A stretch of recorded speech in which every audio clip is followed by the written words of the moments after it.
Wonderful. Good morning, everybody. Thank you so much for joining us today. I'm Laura Matajewski with HLB Gross Collins. I lead the manufacturing and distribution supply chain practice here at the firm. And welcome to the HLB North America Manufacturing Group's webinar on navigating cyber risk in manufacturing. A couple of ground rules this morning. There is a questions box that should be over in your GoToWebinar area. If you have a question for the panelists, please go ahead and drop it in there. I will be keeping an eye on that this morning. We also have 4 polling questions today that we'll be running through, so please make sure to stay tuned till the end, because if you hit all 4 of the polling questions, then you will get your hour of CPE credit, and we'll be distributing out the certificates shortly after the event today. Any other questions you have? Otherwise, go ahead and drop those in the box there if you have any issues with things, and we'll get those addressed. Otherwise, I'd like to go ahead and introduce you to Jim Hannon, of a partner with Witham and the leader of the manufacturing, distribution, and logistics practice at Witham. Jim is going to be your moderator this morning, as well as myself. Good morning, Jim. Good morning, Laura, and thanks so much for the introduction. Good morning, everybody, and I hope this message finds you safe and sound amidst all the disruption that's taking place in this nation. But given the circumstances and the hand that we're playing here in the U.S., cybersecurity really has taken on a heightened level of interest as people are changing their traditional work models, working remote, working offline, working with devices more often than not. So on behalf of the whole consortium of HLB firms on a national basis and international basis, we thought we'd get some experts involved to open up the dialogue and speak to exactly what folks are dealing with respect to securing their networks. So I'd like to introduce each of the panelists, and you probably have seen their bios. There was a link embedded in the invitation, but one of our panelists is Anders Eriksson. He's the principal in charge of the Eide Bailly firm's cybersecurity practice. He's based out of Boise, Idaho. I'd like to introduce Eric Jackson, who is an IT security infrastructure specialist at our firm Witham. He has experience at West Corporation, First Data Corporation, and served our nation honorably in the United States Air Force. He's based out of Omaha. So, and finally, Matt Ferrante, based out of the Garden State of New Jersey, leads Witham's cyber and information security practice. And prior to joining Witham, Matt was a highly decorated special agent at the U.S. Secret Service, a frequent commentator on both television and various media, and held a high level of important posts at the Secret Service in terms of electronic crimes, data security, and such. So everyone, thank you for your attendance today, and clearly we appreciate everybody taking the time out. And it, just getting ready this morning, I saw that hacking was kind of a front page topic as well, with 6 bad actors from the Soviet Republic getting indicted by the FBI on a series of high visibility crimes ranging across the globe. It seems they would hack into anything if given the opportunity. So hopefully we get those bad actors shortly, but I'll turn that over to a different law enforcement than Witham or Eide Bailly. But folks, just we get a quick canvas among our clients with respect to questions that we could raise during today's discussion. And given the backdrop, we certainly, as Laura mentioned, would encourage each of the participants to throw a question at the panel in connection with the presentation that's going to evolve. So at a high level, given today's headlines on the hacking indictments, I'll open it up.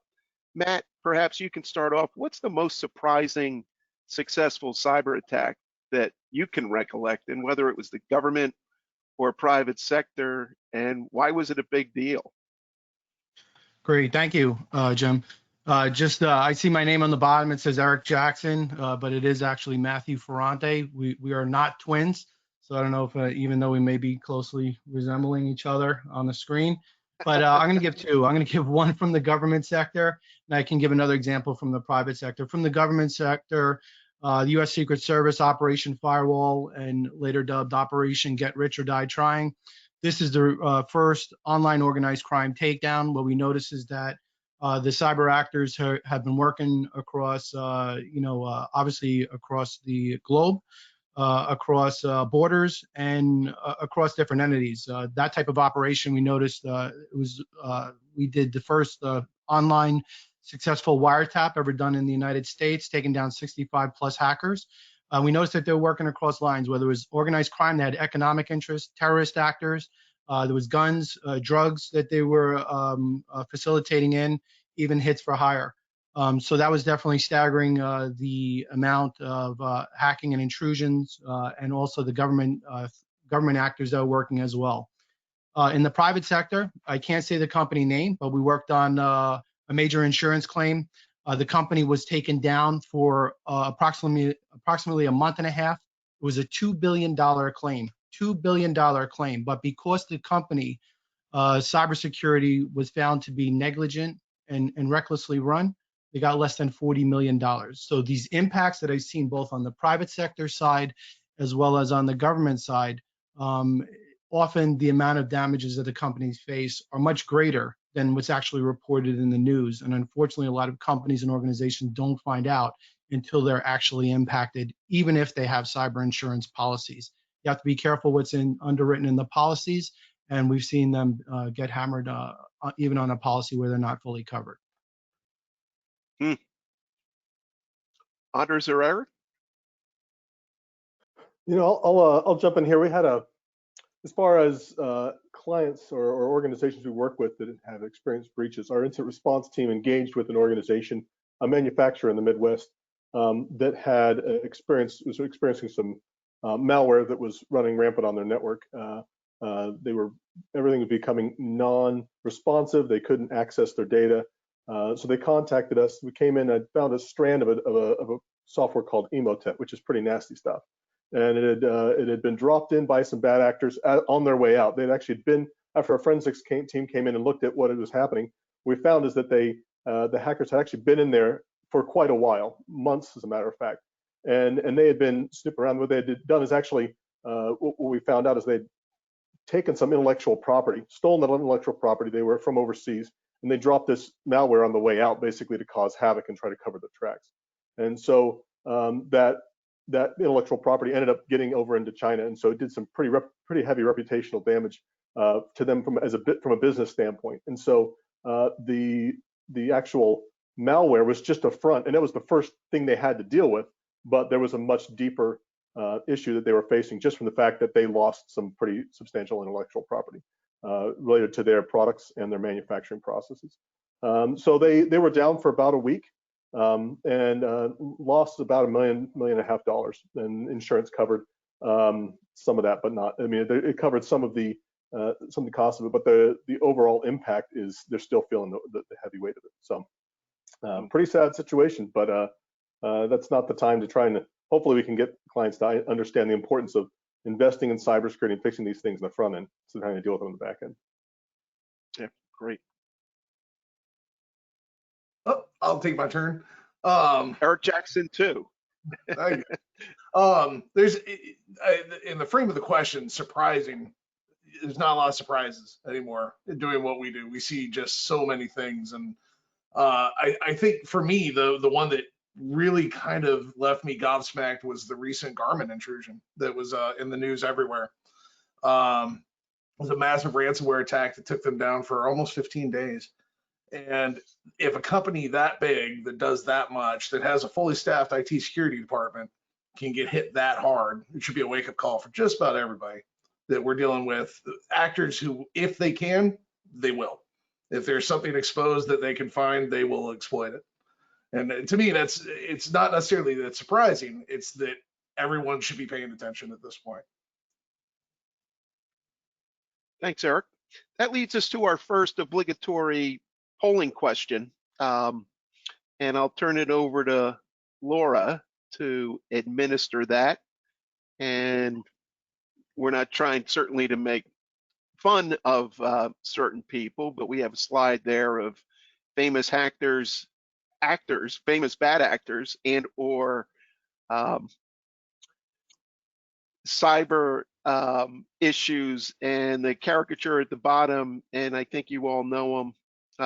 He's in his 40s, and he lives in his mother's basement downstairs. So, Laura, if you could administer the first polling question. Absolutely. If you all see on your screen now, these lovely, I guess, nicer versions of mugshots here. So our first polling question is voting for your favorite suspected or convicted cyber hacker / personality. We've got Kim Jong-un over here. We have Julian Assange over here on your far right. In the middle, we've got Edward Snowden, and then down here at the bottom, as Jim mentioned, a guy who's in his 40s and lives in his parents' basement causing trouble. So please go ahead and check out the polling option over on the side and respond to the poll over there. And I've just launched that out. So you should be able to see that now. And if you'll go ahead and click in there as to who is your favorite suspected or convicted cyber hacker. Ooh, we've got a pretty good even neck here. Let's see here. We had one of them as a top candidate. I think we still do, collecting some responses. So I'll give it just another few seconds here. So it's a tough decision. It truly is. All right. I think I've got everybody here. So I'm going to go ahead and close that poll there, and the results is 50% on Edward Snowden right here in the middle. We had 30% for that guy in the basement, and a split 10% between Kim Jong-un and Julian Assange. So there was the results of our poll there. All right, great. I'm going to go ahead and give the screen back over to everybody. Let's see here. All right. And Laura will certify to the integrity of the election and poll that she just handled on behalf of our little webinar here. But thanks, Laura. I guess two questions that'll open it up to the panelists, and they're somewhat related, but what do you feel is or are the greatest cyber threats facing companies, especially those in the manufacturing and supply chain sector? And I guess as a follow-up, just to create some other options, is if you were a hacker, and you're certainly not, what kind of cyber attacks could you orchestrate against a manufacturer or supply chain company? Anders? Sure. I'll actually go back to something that Eric was talking about just in our last comments, because I think there is, the threats are real and they're out there. I think one of the biggest challenges and threats is our own lack of appreciation for the risk that our organizations face, particularly when we think of ourselves as a small, medium-sized organization. What is the risk to me? As why I say hackers are going after these large organizations? Why would they be coming after me? And I think there's a sort of a small sense of security among a lot of organization leadership that they're really flying under the radar. But that's not true at all. What we've learned over the past 5 years, particularly, is that hacking is not about, or cybercrime isn't necessarily about hackers. It's about criminals, and that this stuff is becoming very inexpensive to do. And so it's becoming more a matter of quantity, not quality. And so they can send out ransom emails and spear phishing attacks on large scales to a lot of people with the hopes that they're going to get a handful of those people to hit it. So all you need is an email address, and you might say, well, my stuff's not valuable. They don't need that. Why would anybody come after me? And they create the value. It's not a matter of them stealing it and going and selling it. It's that they've got it and you can't access it, and that's what's going to create the value for them. So I think that when we talk about threats, we're our own worst enemy, and it's leadership recognizing that they are a threat and they need to take this seriously. To bridge on that, Oh, I'm sorry. To bridge on that, as in my government role, I did a lot of penetration testing, and so I did target people for the government to exercise our security operations. And the best thing you could always do was disrupt operations. You didn't have to be clever. You didn't have to steal. You didn't have to breach things. And ransomware has given hackers a low cost, high return on investment to go in and shut down anything. If you are a manufacturer, in preparation for this, I went and looked online for manufacturing companies that have had issues, and it's one after another, it's ransomware attacks. These companies, just as Andrew said, don't necessarily have a vested security interest because they think that they're not targets. They're not IT companies or manufacturing companies. And hackers find these, which is exactly what I would do. I'd find any weakness and try to get in and just disrupt your operations and make you pay me to give them back. It's like a protection racket in the old days. Mm-hmm. Yeah, I agree. I think some of the greatest cyber threats, I would say, is actually not cyber at all. I think it's complacency, blissful ignorance for companies that really have no clue about the realistic threats that are facing their organization. For example, the cybercrime economy and profits today is 1.5 trillion. The damages by 2021 is going to reach $6 trillion. It's not just about data loss. It's about the confidentiality, the integrity of your data, and the availability of your system. So it's about that disruption, and it's about not just about data loss. The other thing that we see with the organization is silver bullets. There are no silver bullets in forms of a technological solution. Today's modern bullets are in the form of digital packets. So we see an escalation as an arms race in the cyber world. They are highly organized. These threats are real, and they're very realistic. In terms of if I was a hacker, what kind of cyber attacks could I orchestrate against a manufacturer? It depends. Depends on my motive. Is it purely for economic gain? If I wanted for economic gain, you want to strangle the business and potentially, extort the business for money. But if I was a hacker for hire, and believe me, they're out there, they're not too difficult to get, and somebody had a vendetta, you can do a disruption of operations in the form of a cyberkinetic attack. Cyberkinetic attacks are not just science fiction, but they can actually cause physical damage, including physical injury and even death. These already have been demonstrated, and they have already been orchestrated. In terms of the sophistication, there's the integration of AI technology. Any technology has the use for good as well as the use for bad. So we see hackers also orchestrating the use of AI technology, artificial intelligence, to infiltrate organizations and cause serious impacts to that organization. Yeah, and Go ahead. After you, forgive me. I was going to piggyback on something Matt said there, because I think a lot of manufacturers are looking to take advantage of more recent developments in technology like AI, like Internet of Things, to really give them a competitive advantage. But these things all come with the cost, or at least recognition of there's a security risk that you open your organization to. I remember we were sitting with one manufacturing organization company. They created boilers, basically large scale boilers. And we were sitting with them talking about their business objectives and the security impact of those.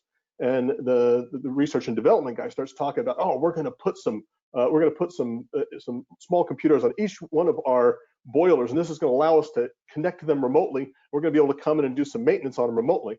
And the marketing guy's like, oh, that's great. I would like to know that. And the security guy's losing his mind because he's like, hold on, people. We got to what we're doing is we've got boilers we're selling, and we're put connectivity to those. I mean, you can now have a bomb in in some customer's organization, and if that's not managed and secured, you can have some really detrimental impact. So just like Matt was saying, we've got to be thinking about what is the impact of what we're doing and the security impact of the challenges we're making and the changes the technology we're taking advantage of. Yeah, and certainly as people are operating machinery remotely in this day and age with the technology, that becomes a dual-edged sword with respect to just keeping the plant going. And then interestingly enough, it's not only the direct attacks on manufacturers, but energy providers too. One of the allegations in today's indictment is that these Russians attacked the grid over in Ukraine and put the whole country out of energy and power for a couple days, I believe. So not only that, but where are your key manufacturers, or for manufacturers, who are your key providers, and making sure that they have their act together as well. So how would you, or what are the challenges manufacturing companies have in implementing an effective plan? Anders, you just mentioned one where you have different business units looking at opportunities from different lenses, but what do they need to do, or what are the challenges and headwinds on implementing an effective plan for cybersecurity? I think, in my opinion, the first step is to identify what your security posture currently looks like. I think a lot of times people step back and say, okay, we need security, let's start doing security. And there's a large gap there between proactive and actually taking meaningful action. One of the most important things is, Matt and I talked about this yesterday, if you have to ask what your security posture looks like, it's not good. And so when we go to enter into these, let's provide ourselves some better security. The first thing to do is to get a proper assessment. Have somebody really take a look at your security and see what it looks and feels like.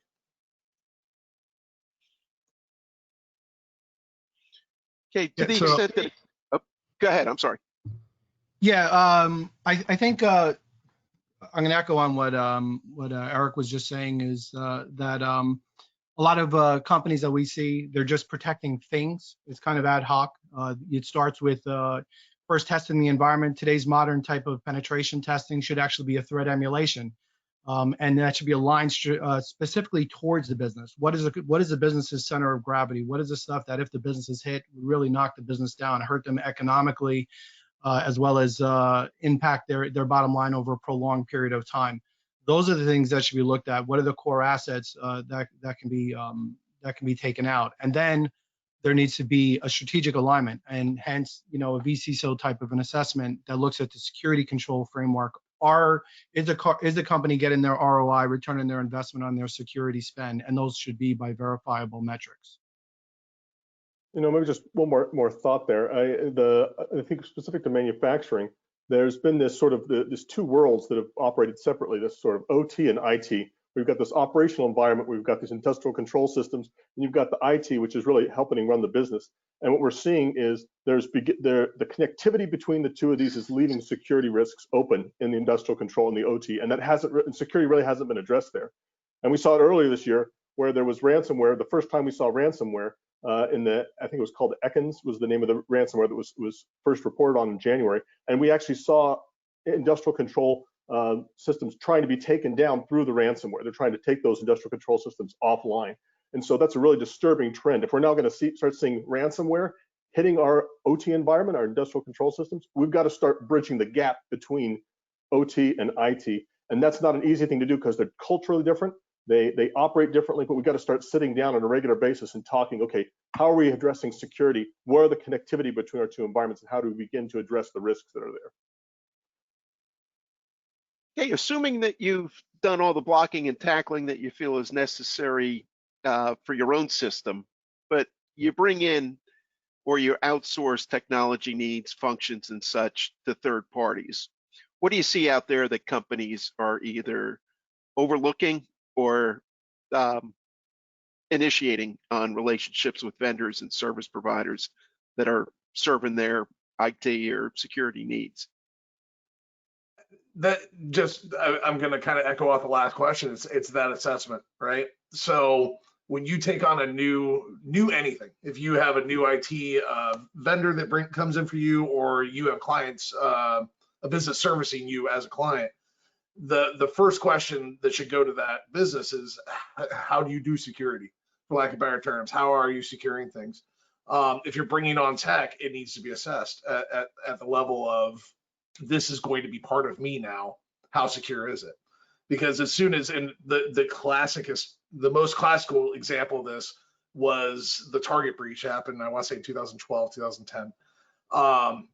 That was not Target that got breached. It was their HVAC repairmen, effectively, the people who worked on their HVAC systems. They had no security, none. And when they were taken over, the hackers swam upstream, so to speak, from the HVAC into the point of sale devices in Target. And it's still one of the largest and most expensive breaches that ever happened. Trojan horse just landing there, huh, Eric? You know, Okay. that's a, I think that I'm going to take a whole lot of time because I spoke a lot already, but I do think the vendor management is one of the biggest challenges facing any organization. We're looking at supply chain, where we're getting our services and our products. We need to begin taking security seriously. And the people we're contracting with to either perform services or provide a product, we need to understand how secure they are and how serious they're taking security. Have they implemented appropriate security measures? Do they have the appropriate security so that when I'm giving them access to my data or entrusting them with data or putting their products into my environment, those things are secure. So I think that vendor management is going to continue to be an issue as we become an increasingly outsourced world, which is just inevitably going to happen. Yeah, I'm going to say, you know, a few things, you know, echo off of what was said before, you know, by Eric and Anderson. You know, the people say knowledge is power, but it's the application of knowledge that really matters. In addition to that, what we see is a very complex world. I work purely in security, but I noticed that companies have, you know, a lot of different challenges today. So in terms of security, it shouldn't stand alone. It should integrate other stakeholders within the organization, whether it's the CFO, either internal or external counsel, the CIO or equivalent, or an IT manager.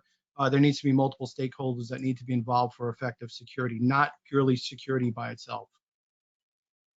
Yeah, and certainly the privacy and the emerging legislation on more security clouds the landscape there too in initiatives. So, Laura, I think we're set for the second polling question.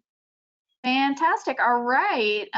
So our second polling question, I'm going to launch that right now, is do you feel that you're getting a return on investment for your annual security spend? I see this question a lot from clients that I work with on, you know, fully, I think, understanding and grasping what it is their dollars are going towards and are they working right for them. So got that open now. We've got about 50% of our attendees have jumped in there. Give it just a little bit longer there. So interesting results on that, actually. Let's see, just going to give it a few more seconds there so I can make sure everybody gets their answers logged in before I close that poll out. Let's see. Right. All right. I think I've captured just about everybody who is going to vote in there. So closing the poll, I'm going to share that real quick. So you'll see that 33% of the attendees today said yes, they feel that they are getting an ROI on their security spend. 22% said no, and 44% said they were uncertain, somewhere in the middle. So certainly seems like there's some more work to be done there. Great. Well, thank you so much, everybody. I'm going to hand that back over to you now, Jim. Okay. Well, for those of you that, and it's about 2/3 of the audience that were kind of uncertain or said there's no ROI there, I guess, you know, what we're hearing from clients, certain clients, that is they just see security as being a black hole that requires endless funding and commitments. And to Matt's point from earlier, there's got to be an ROI on that. How, Anders, I'll start with you. How do we ensure investments are paying off? Yeah, I think that when you look back at that question, I think the question itself is a little challenging because it says, how do you feel? Do you feel you have enough? And I think that's a real dangerous place to be in business. I mean, we do a lot of business by feel, but it'd be great to have some numbers to back that up. And so I think understanding what your investment is actually paying off or not is a real challenge, particularly in cybersecurity, where there's not really a return on investment you can point to. I think there's two things you can do, and one's on the front end, one's on the back end. On the front end, it's important to align your cybersecurity investments to your business. You know, as IT professionals, we get pretty excited about toys and the next thing we're seeing.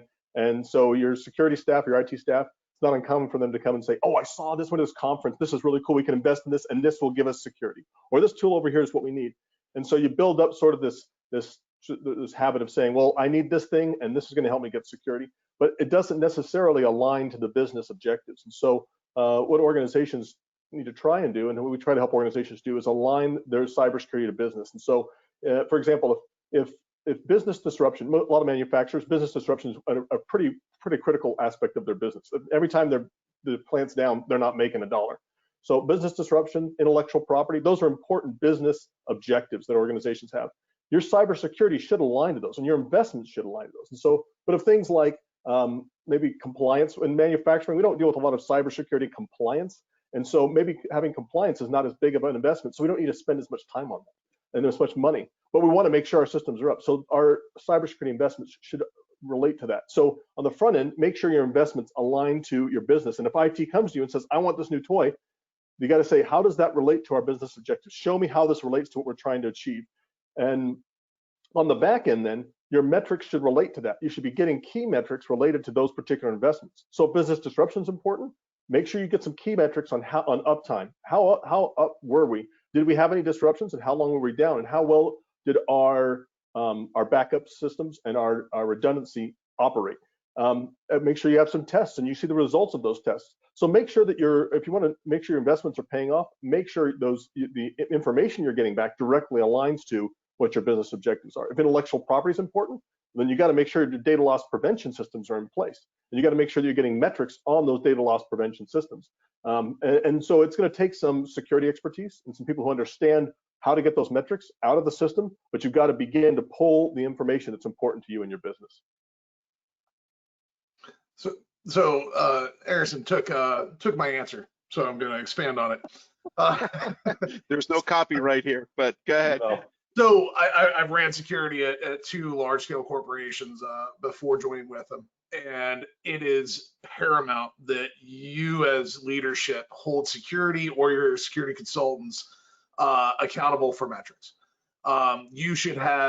They should be able to tell you a story, because security inherently is proving a negative. Did we get knocked over today? If the answer is no, then security is good.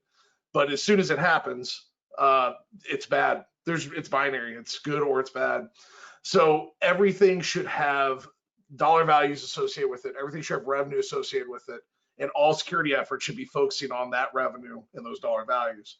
You should have percentages. You should have metrics. You should say this is how many attacks that were reflected or deflected. Or moreover, this is how much uptime we have, like Harrison said. I do believe that a lot of, like Harrison said, there's a lot of IT guys and security guys who go, oh, cool tools. We have cool tools, let's put them in. It has to be in some way measurable. It's going back to the old SMART metrics. If you can't measure the value of that tool, it's not worth having. Yeah, I'm going to say define and adopt a strategy that involves unbiased checks and balances, align your security controls to specific organizational assets, avoid groupthink. You need verifiable metrics. Threat emulation, I discussed that before, or authorized hacking of the environment is critical. Incident response exercises, define potential impacts and potential cost of those impacts.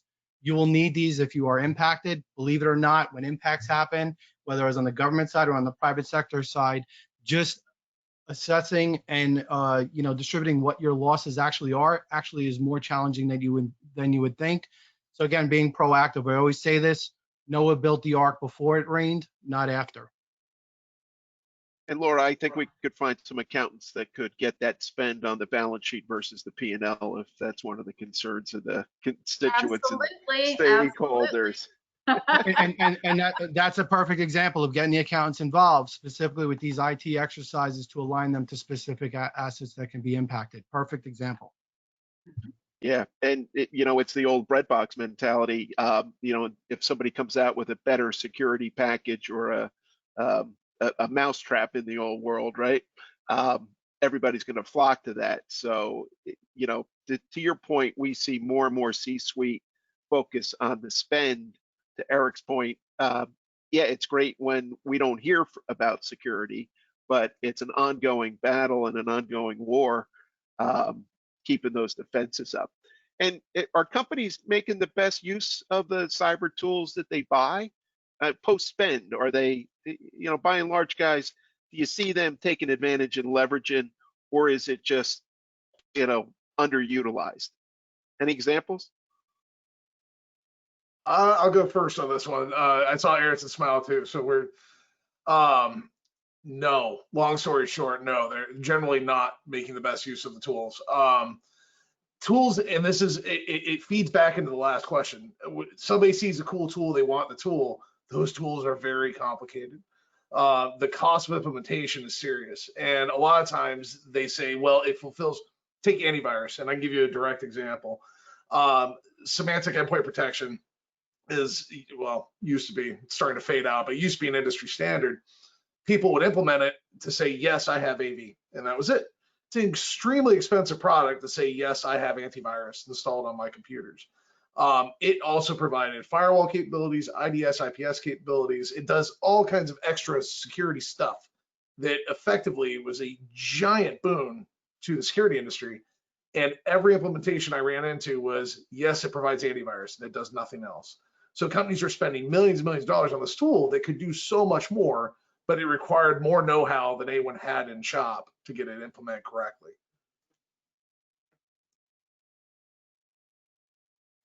I can jump in here just briefly. I think the monitoring is an area that organizations really struggle in. And if you've got an IT team who says, hey, we're going to go out and get some log aggregation tool, we're going to do some monitoring ourselves, I think you got to be really critical of that and really pick apart who's going to do that and how.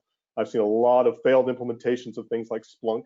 And it's because it's a very complex tool and very hard to do. So if you're going to do monitoring, I'd say that's one area. It's like, yeah, absolutely, you should do some monitoring and you should outsource it, because there's people who do it and do it very well, and they know exactly how to monitor your network. And so you can get a lot more efficiency and chance of success by outsourcing that. Agreed. Matt, one of your offerings is, doing some research on behalf of companies of what's out there in the dark web. How's that been perceived? Eye-opening? Oh my God, reactions? Yeah, so I think you're referring to open source intelligence reports. So basically, what is the dark web? What do they have? What is your digital footprint? What are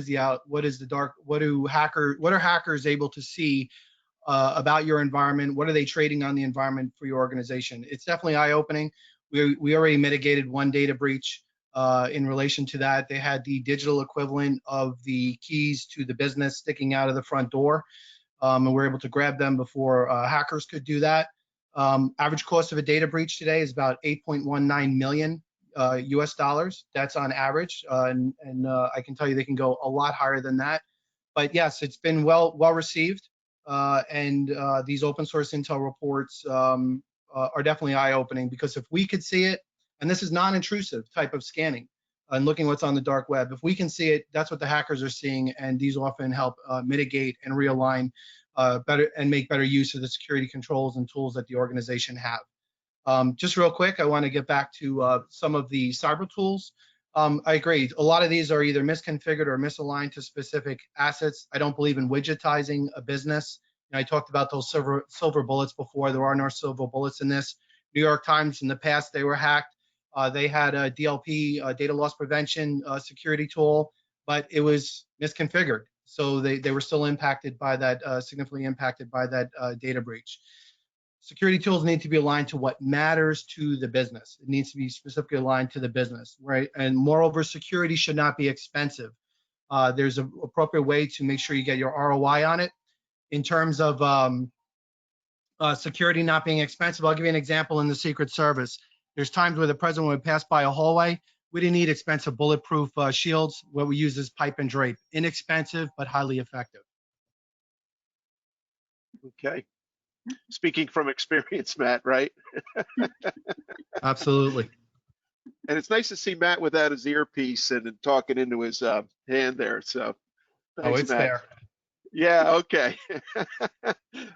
Laura, I'll turn it over for our third polling questions. And just a reminder that if anybody has any questions, raise them on the chat room there to the right side of the screen. Laura, over to you. Absolutely, absolutely. And we do have a question that has popped in there though, but we're going to go ahead and pop into our next polling question, and then we'll jump to that one. So I'm going to go ahead and move on to our third one and launch that. So this polling question is, does your company perform its own assessment of vulnerability and penetration? So starting to collect responses here. We got about half of the audience that's logged in their answers here. The three options are yes, no, and it's on the list, just haven't gotten to it yet. Let's see here. Got almost everybody voted in here. Let's see, I'll give it just another second or two. Right. See, wow, okay. Well, we've got about, let's see, I'm going to go ahead and close that poll there and share it out. So our results were 50% said yes, your company performs its own assessment of vulnerability. 30% said no, and 20% said it's on the list, just have not gotten to it yet. So interesting results there. Well, for those 50% in the second and third option, perhaps there's a meeting looming this afternoon internally to understand what we're doing or what your company's doing with respect to security. But certainly time well invested and kept on that front.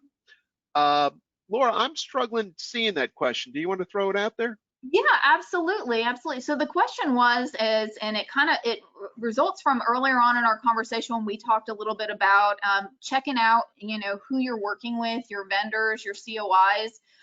What are some of the questions or information you should be asking for from those vendors as a manufacturer to ensure you're getting the right information to hit those comfort points? Are they doing what they need to do so you feel like you're protected doing business with them? So that's the question to throw out there to our panel this morning. I can start. Not all vendors are created equal, and so it really needs to be tailored upon the level of risk of that vendor. So if you got a vendor who's coming in and just doing janitorial work, obviously you're not going to have the same kind of questions that you are against someone who's maybe you're outsourcing your security monitoring to or helping manage your network. So it really depends on the level of risk that vendor takes. But in general, you should be asking, things like, how do you manage access to your network? If they've got access to your network, if you've given them administrative access, well, how are they going to? Who's got that on the other end? Is it just one individual? Is it a group of people? How are they? If they have turnover of an employee, how are they going to make sure that that person no longer has the access and keys to your kingdom? So it's difficult to say here's the list of 5 or 6 things to ask because there's quite a bit you need to go over. But it would really need to be based on the risk and the type of data they're sharing. You're sharing with them, or the impact of that product they're implementing on your network. Makes sense. It does. Anybody else want to chime in on that one? I would recommend that there's something out there called a SIG Core and SIG Lite, which is standard information gathering template. It's kind of the industry standard for how you interact with a vendor from a security perspective. The questions asked there are fairly well tailored, and they are based on what Anderson said, basically on the risks that they're introducing to you as a client. It is vital that it's done, and like Anderson said, it's hard to pinpoint one thing right now, per vendor, but definitely more than anything, it's a repeatable program. The SIG, that's what the SIG is used for, as a repeatable program. And I recommend if you haven't implemented something or something similar to it, that you should. Right. Thank you so much. And there's third parties out there. If you do a lot of work with vendors, there's third parties that track vendors and do security assessments. And so you can align yourself to one of these third parties that collects this information. You can go to one source and get all your information about your vendors. Absolutely. We kind of call that something from we call it like a SOC type of report as well too, where, if you're large enough, you'll have somebody that's a third party that'll come in and audit your controls and things in there too. So certainly something, that we tend to kind of ask from the audit side of the house perspective to check and see, of course, oftentimes when we ask our clients, are you actually reading these things? Most times the answer is no, but, hopefully maybe some of the conversation this morning is going to engage people to think a little bit more about that. So thank you. I'll hand it back over to you, Jim. Thanks, Laura. Just from a high level, here we are 7 months into the lockdown in a lot of areas and regions throughout the nation. As a result of that, working differently, working remotely, what type of risks from a cyber perspective have risen during this period? Yeah, I'm gonna say an increased attack surface. We're seeing a lot more attacks, especially with people doing work from home. They did an independent research of different people working from home, and approximately 58% of the respondents who are working from home felt that they can engage in nefarious activities against the company and get away with it. So that increased attack services with that distributed workforce has significantly increased the risk, including everyone moving to the cloud. Everyone, it's funny because everyone says, hey, we're in the cloud, and therefore we're secure. Well, just because Amazon's secure and just because Microsoft is secure doesn't mean you're secure. Cloud essentially means somebody else's computer. That's it. So those have to be tested and assessed just like every other asset.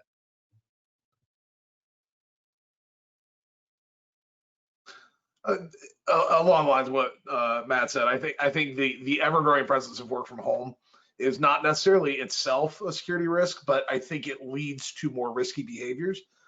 Even simple things like, hey, did you guys get this email because it looks weird? It's now a question that's not as often asked. Everybody's been in the office when that question's asked. Hey, I got this weird email. Did anybody else get it? And you get a little bit of group security where everybody pulls together and goes, oh, that's bad. Now you're by yourself, and a lot of people just click the link, or they do what they, or wherever they do things on their computer they're not supposed to, because nobody's gonna walk by and see it. Are you seeing a lot of training efforts out there internally to educate your colleagues, your team, your workforce on what to do and what not to do on those questionable emails? Yes, we are. We are seeing more training. I don't know that it's. I feel that sometimes that kind of training leads, people. We call it check the box security, right? So you've been trained, good job, and they move on. But it doesn't necessarily reflect in the real world that if you're told not to click a phishing link, that you're going to actually think about the next email you get. And it's kind of one of those things that leads back on assessments and threat emulation. There's a certain value in knowing that people are coming for you, even if it's practice, where it's going to be rather we train you, but then we're going to step up and say, now here's a scary email. You're going to click the link or not, and use those assessments to help further training. And I piggyback on what Eric was saying. I think that the email phishing campaigns and actually email phishing on a regular basis, don't say, well, we did it this year already. I mean, organizations that take it seriously are doing it are hitting their employees on at least a monthly basis, because it's the biggest threat right now. So not just training, but security, not in security, but email phishing campaigns are an important ingredient for any organization. I will also say we've seen a lot of organizations struggle with patch management and updates. You no longer have all the computers in one building. They're spread all over the place. And so trying to get security updates to those systems posed a challenge. So making sure you've got a good network administrator or a consultant who can help you deploy the tools that allow you to update software and systems, that's an important thing. Thanks, guys. It's come up a couple times in your remarks with cyber insurance. What do people overlook when they're signing a policy? What should they be aware of? What comes back to bite them in retrospect on their when they think they're insured, but they're really not? What do you need to do before getting the cyber insurance? Yeah, so I would love to take that one. One of the things you mentioned before, the open source intel reports that we mentioned that we do, guess what? The insurers are doing the same thing. And they may do it while either underwriting a policy, or they may do it after there's been an impact to see, well, are you negligent or reckless with your environment? In terms of a cyber insurance policy, what I see often is misaligned expectations. They feel if they're covered for X amount of dollars that it's going to appropriately protect the business. And when it rains, it pours. Cyber insurance may protect you like an umbrella from a rainstorm, but it's not going to protect you from a bolt of lightning. And some of these cyber attacks are like a bolt of lightning. So what we've seen with some of the insurers are doing is they select their vendors and who's going to come in and assess the environment, especially after an impact. Who do those vendors actually represent, even though you choose from a list, including legal counsel? Do they represent the insurer, or do they represent your organization? Be very, very careful of that, because there may be, everyone has, the insurer may come very low in terms of what your claim, what you would expect your claim would actually cover. Thanks, Matt. I would further that. I worked an incident where there was a major impact, and the company told us as incident responders that it wasn't that big of a deal because they had cyber insurance. And so there is a perception that cyber insurance is actually some sort of security, and it's not. It is not a compensating control for security either, which I think a lot of people sort of perceive it as, well, if I lose 10 million, I will file 10 million. And basically Matt said it, you're probably not going to get the full amount, and they're going to look very, very hard for negligence. It works like any other insurance. If you crash your car, you don't have a seatbelt on, they're going to be less likely to pay all the way out than if you do. A solid cybersecurity program is one of the key factors to that insurance actually working and working the way you expect it to. So the preventative cost up front come to your support and your aid when filing a claim. Correct. Maybe just one quick story on this, because I know I don't want to take too much time on this, but we did just yesterday had a call with a client who got hit with ransomware. We had provided them a penetration test and a risk assessment about a year ago so that they could get insurance. They had to get these things so they could get insurance, and it covered a number of high risk vulnerabilities that they had. And so they took these reports that showed these high risk vulnerabilities and turned them over to the insurance company and said, look, we've got these done just like you asked us to. Now can we have the insurance? Well, then they get hit with ransomware, 10 months later, and the insurance company says, did you fix these things? And they can't provide proof that they actually fixed the things that were identified. So if you're getting insurance, as Eric was saying, you need to have a security program. Insurance is not the time to start checking the boxes and saying, oh, we've got these things. No, it needs to be part of an ongoing program. Great playbook, but no execution, huh? All right, from a high level, Laura, I think we're poised to go in with our remaining polling question to keep the CPE agents off our tail. Yes, we are. And a quick note to everybody, I put an answer out there into the questions area. There was another question that came from one of our attendees about what was the name of that questionnaire that Eric Jackson mentioned earlier. I put a response in there. If it didn't get through, I also went into the chat and sent out the name as well as the link that Eric shared for that. So do check that out. But if you didn't get that for some reason, just message us afterward and we'll make sure you get that. All right, our last polling question of the day. I'm going to go ahead and launch that. This question is, what are real cyber threats for a manufacturing company to be targeted for? And we've got our 4 responses here: theft of technical data, alteration of data, impairment of or denial of process control, and all of the above. Let's see. Ooh.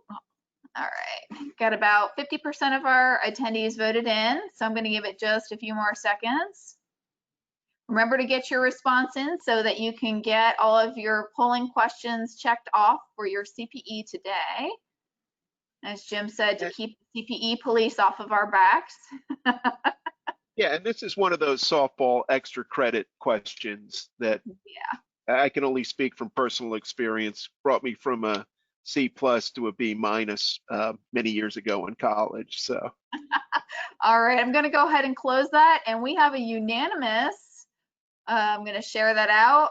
All of the above. So all of our attendees said every one of those items. Yeah, and Matt even hinted at this earlier with confidentiality concerns being the first one, integrity concerns, and availability concerns. So that said, it's trying to get that into a easy box, and it certainly is not easy to get cybersecurity and all your risk assessments into an easy box. But that said, I want to thank, I'd encourage any questions from the audience as we wrap up over the next 5-10 minutes or so. Any wrap-up question or any wrap-up or final thoughts, folks, on what can manufacturers do to protect themselves? We'll go from west to east. How about Boise, Idaho? Anders, you're on. Yeah, great. I think as as a society, we're going through this digital transformation. We talk a lot about movement to the cloud, bringing in AI, all these new technologies that are really making business changing the way we do business. But I think there needs to be, what we call a security transformation. And there's a lot of different definitions for what security transformation means. But to me, security transformation is is really a cultural change, and it has to start at the top of organizations. We need a security transformation at the highest levels. Boards and executives need to recognize that this is so important to their business that they've got to learn it. They got to. So many people are saying, "Well, I'm not a technical person. I don't know." But we've got to take the steps to begin to start understanding some of this stuff because it is impacting business too much.